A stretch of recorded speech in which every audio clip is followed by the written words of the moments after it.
Oh, what's up, demons and demonettes? Tis I, Atraxi, Demon Queen. Today I wanted to talk to you about our latest waifu. Hi, how are ya? That's right, You wanna Tasi. take a But stroll before we down get the into it, street? as always, a toss, a like and subscribe down below. So here we are, all with Tasi, the latest entry into AFK journey. Now, as you can see, I built her up to Paragon 2, and am planning to build her to plus 20 EX a weapon. Now, before we get into the reasons as to why I'm doing that, let's talk about some of her abilities, and then showcase her in a couple different game modes. So that's just her equipment. We don't need to look at that. So you can look at her set. She has the Arden Carolina set bonus, right? So she's good for control. So keep that in mind. She has control bonuses. We just really, I mean, her ult, she puts the people to sleep. Now it's for 0.5 seconds hypnotizing the enemies, right? And then ult damage. So it's gonna be nice when she gets her ult strength skill. So ah, why does it do that? I have to find her again. Hi, how are ya? So one of the big things, You right, is wanna that take we're a going to stroll in see our dreams? is if we go in and we look at her charms, is going to be the blast charm, right? So attack, and what it gives here is this ultimate power 5. So that's going to be a nice boon to her ult for ult damage, because that's where a lot of her damage comes from, and for putting the enemies to sleep, right? So we're going to add 5 to this, so it's essentially going to be like a 5.5 second sleep, I believe. So it's going to be really nice, right? Then we have our other abilities. Dream Dance, right? This is she consumes 10% of her current HP to deal damage equal to 110 plus skill of her consumed HP to adjacent enemies, stunning them for 0.5 seconds. The damage dealt will be no less than 60% of attack. She then flies to the furthest target and then does the same thing, right? So she jumps between targets, which is nice for certain stages and an arena.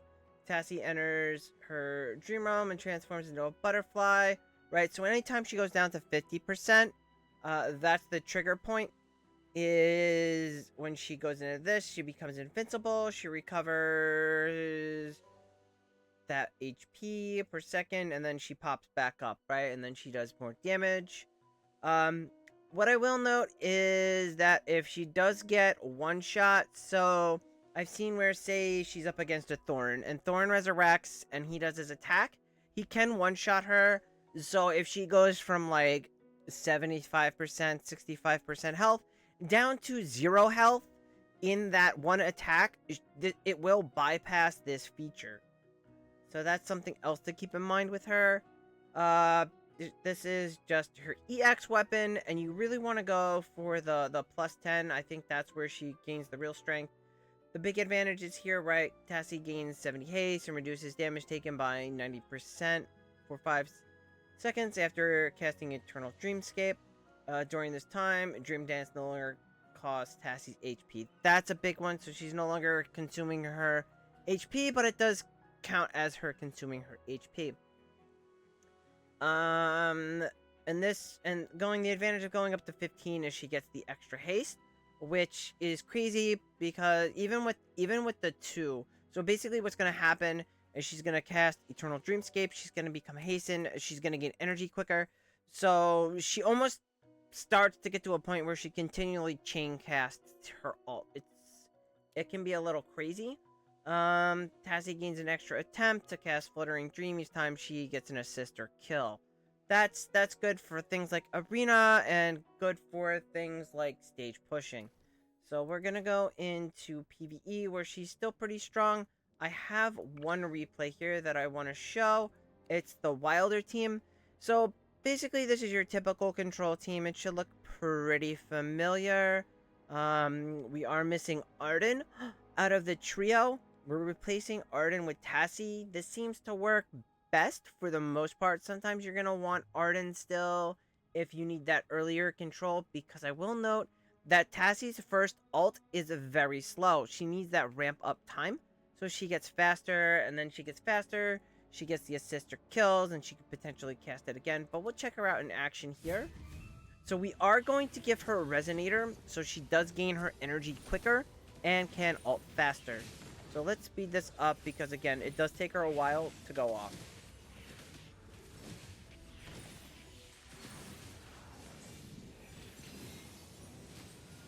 So here you can see she's entering her first ult, right? And then she comes out, she has about 50% energy. Right, she's regaining her health, and now she's going into her second ult.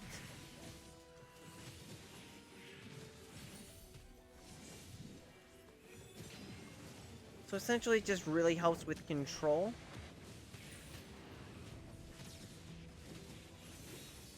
And then she goes into her third ult. Right? So then again, they're just burning down Igor.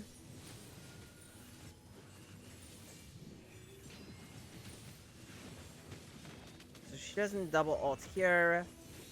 But after this, it's really just them. See, they burn down Igor. She does do a lot of damage. Right? If you saw the damage distribution here. She does do a fair amount of damage on stages and arena. That's worth noting. Now, I'll go into here, because I didn't run any.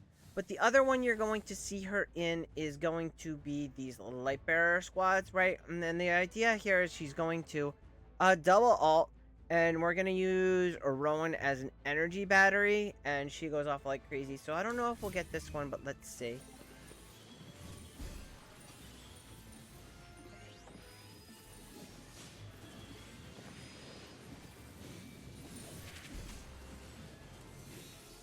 So here's her first ult. And you can see she's gaining a lot of energy. Rowan's essentially going to give her enough energy, so she double ults. So that's the basic idea, is that you use a Rowan as an energy battery.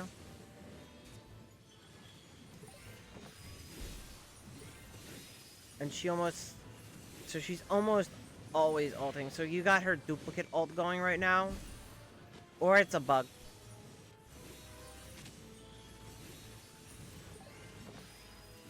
But as you can see, there's just not enough damage going out right now to kill the enemies.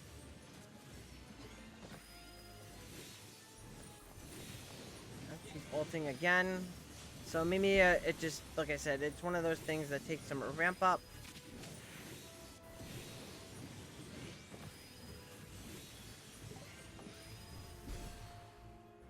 And we got cucked by the cart. But as you can see, right, that's the idea. That's the other squad that I've seen her a lot in. You'll see them in the records, but those are the two of the better units for her. Now let's go to the arena side of things, because I have been testing her a bit. And we'll go to some records here. So alright, so this is kind of where you can see I start testing her. So this one demonstrates how powerful she is against stall. So we'll watch this one. Right, you still are going to need your big burst guy, so like a Dianelle here, and a heavy sigil target. But once she goes off, she really makes it. So you see there, she went her ult, and then boop, they just delete everybody after she ults. It's her abilities are crazy. Let's take another look at her. So here we go up against more of your Aaron stall type team. This one has Arden. This one's still pretty popular. So we ran her with our Aaron, and she actually eats it here. So that's the thing. Like I said, she's susceptible, but you know what? We still got the win. Then let's check this one here. Right, so here she is up against another P4 team. Right, she does fairly decent damage. Let's check this one out.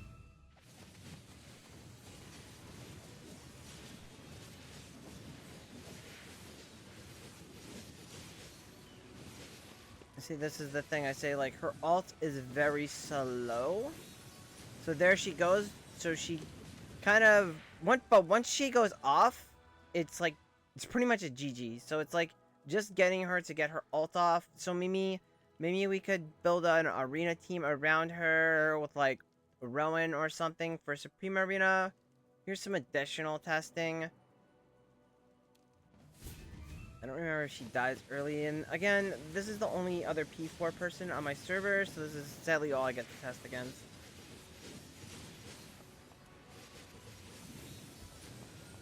But she's only P2, and she's contending with P4. That in itself is really good. She's like a really strong. And she eats it there, but we still get the W.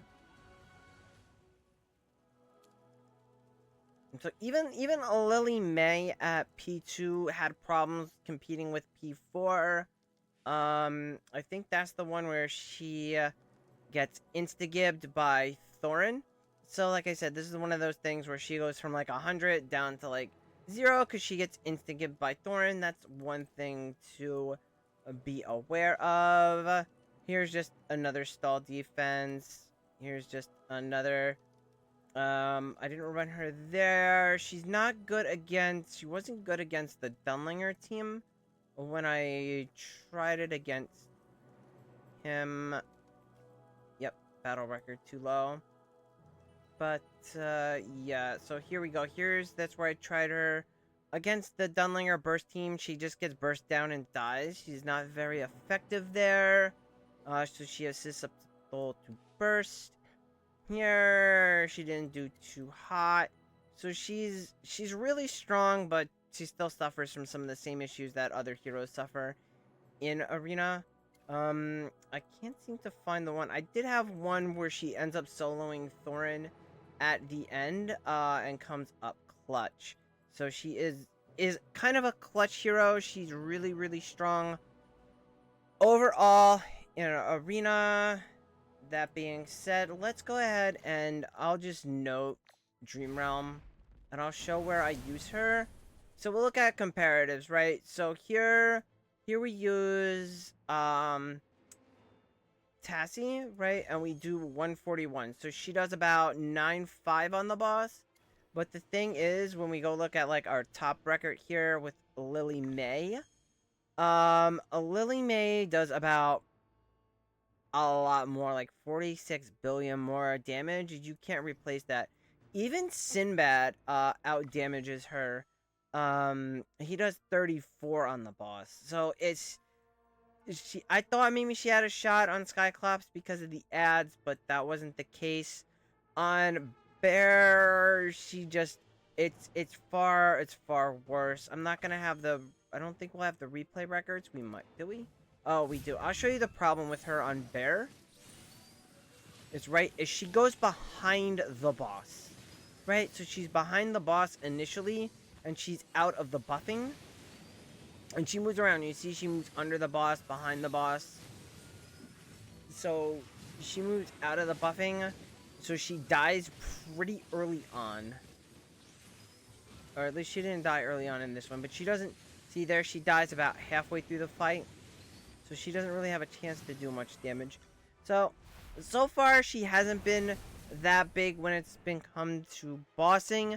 Now, there is some potential because she does move around for her to be effective on Necro Dragon. I don't think she'll be effective on Croaker, right? Because of the high damage, it could one-shot her. So her 50% invulnerability is not going to cheese the instant death mechanic here. For Croaker, Stomper, she could potentially have some use. Her stun's not long enough for Orson, and I don't see her being effective on Beetle. Lone Gaze, right? Because Lone Gaze is such high damage, so I don't see her being effective on those. The only one that maybe she has potential for, I think, is going to be Necro Dragon. Overall, so she's not really a Dream Realm hero, which is sad because she's really strong in Arena and stages. Now, on the Guild Supremacy boss, I did try replacing her for Brian. Unfortunately, we don't have records. It did do like 200 billion less damage, which is crazy. So she wasn't a good substitute there. But where she did do well for me is on the Golem boss. Now, I don't have my other records. But if I go down to my 16, yeah, my 17. Okay, it's not showing the records. Yeah, it's not showing the records. Unfortunately the records are broken, but she did work as a substitute on the Golem boss for Brian. Did comparable damage. I think she'll be big for clearing lanes and towers, so she does have some use here. Again, because she is such a strong PvE hero when it comes to those things. So it'll give you that extra option for clearing towers. So if battle drills are important to you, that's something to consider. I don't view them as that big of a deal.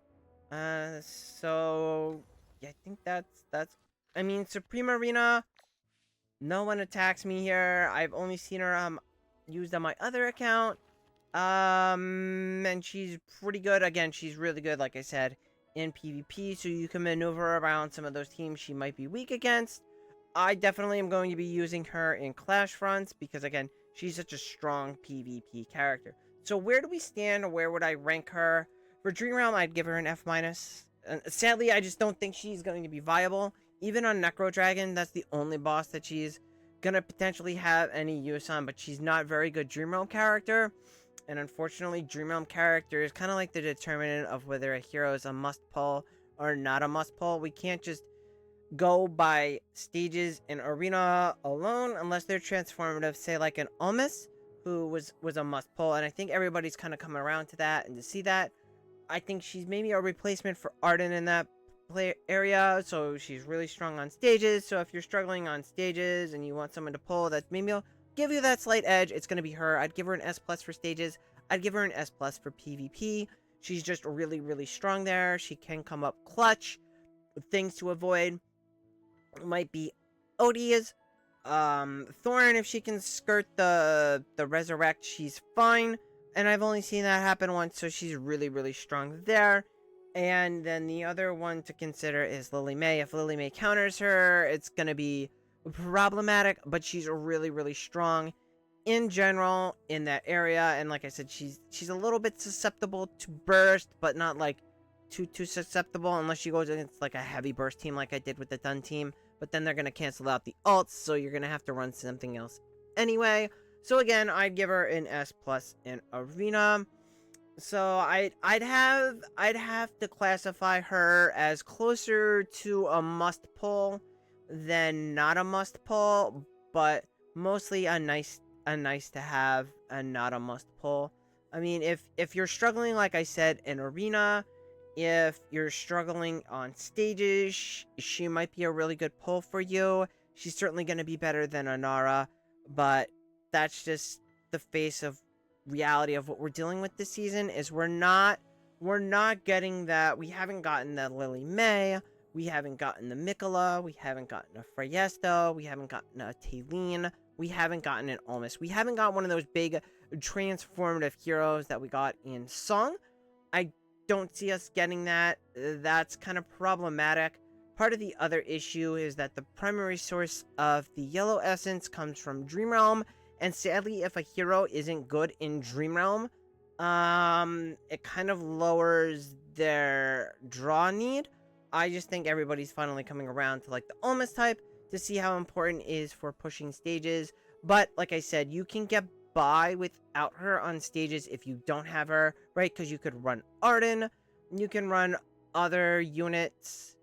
So, yeah, I mean, if you do need that second squad that's going to be really strong, and you don't have the Celestial Hypogeans built up, and you can't build that up, then maybe she is worth pulling for those talent stages and for the other stages.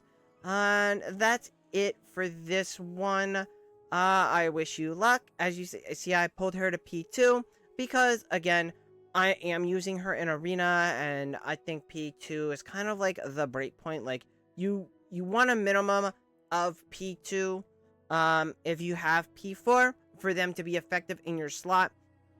It's just that with the introduction of Dunlinger into PvP, especially in the arena mode, Paragon levels aren't as meaningful as they used to, because you're able to use Dunlinger to counter some of the stronger teams that are out there that could be built that would be unbeatable at P4.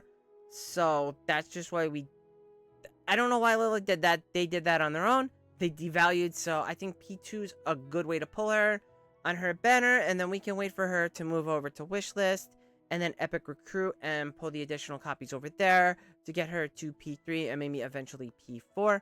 And that's it for this one. Toss any comments, questions down below, and I will catch you later. Bye!